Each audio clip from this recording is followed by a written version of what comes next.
2024 के चुनाव को लेकर बयानबाजियां तो हो रही हैं, मगर साथ में प्रधानमंत्री पद को लेकर भी चर्चाएं तेज हैं।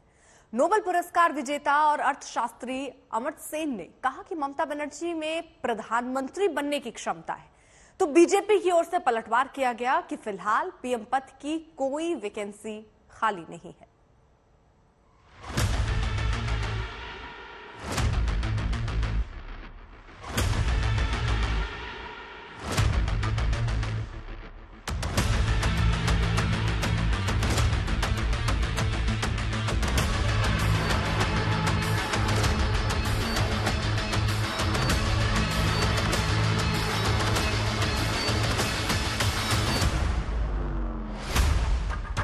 चेहरे कई हैं, चर्चाएं कई हैं और इन चेहरों और चर्चाओं के बीच विपक्ष 2024 की रणनीति की चाल चल रहा है और हर एक चाल के साथ सियासत का ताप बढ़ रहा है। विपक्षी मोर्चे की जंग के बीच अब नोबेल पुरस्कार विजेता अमर्त्य सेन के बयान पर नई लड़ाई छिड़ी। पीएम पद को लेकर मोदी के सामने किसकी चुनौती बड़ी है? कोलकाता के एक कार्यक्रम में अमर्त्य सेन ने ममता बनर्जी में पीएम बनने की क्षमता बताया, तो इस बयान पर केंद्रीय मंत्री धर्मेंद्र प्रधान का जवाब आया। प्रधानमंत्री पद की वैकेंसी नहीं है। देश की जनता ने पिछले 2 टर्म से माननीय नरेंद्र मोदी जी के ऊपर भरोसा जताया है। विशेष करके देश की गरीब, महिला, युवा, ग्रामीण, पिछड़े, एससी, एसटी, वंचित वर्ग, ये सभी लोग प्रधानमंत्री नरेंद्र मोदी जी को प्रधानमंत्री के रूप में दायित्व दिया है। अगले बार भी जो 2024 की चुनाव होगा, इसमें कोई संदेह नहीं, प्रधानमंत्री नरेंद्र मोदी जी के नेतृत्व में एनडीए की फिर विजय होगा।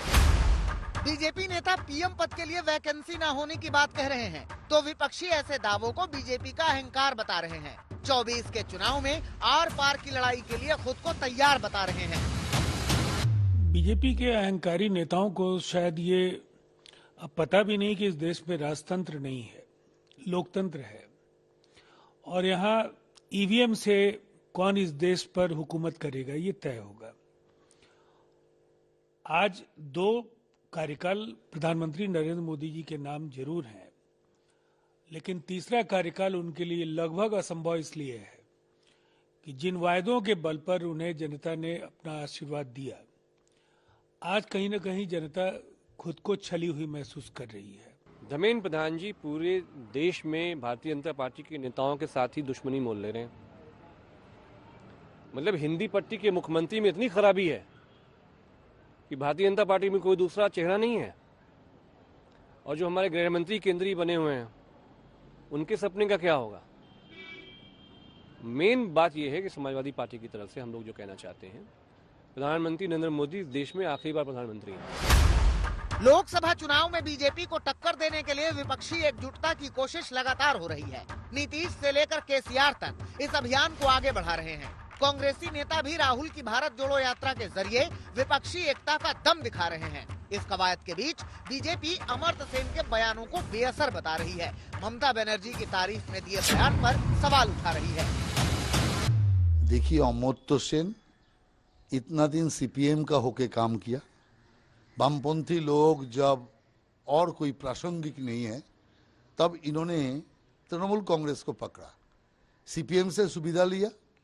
अभी तृणमूल से कोई सुविधा लेने का जरूर बात है, इसलिए ममता बनर्जी का नाम लेके उनको खुश करने का प्रयास कर रहे हैं। 2023 की शुरुआत के साथ ही 24 के चुनावों के लिए रणनीति का दौर शुरू हो गया है। लिहाजा हर बयान पर जुबानी जंग हो रही है। नेताओं के बीच सियासी तकरार बढ़ रही है।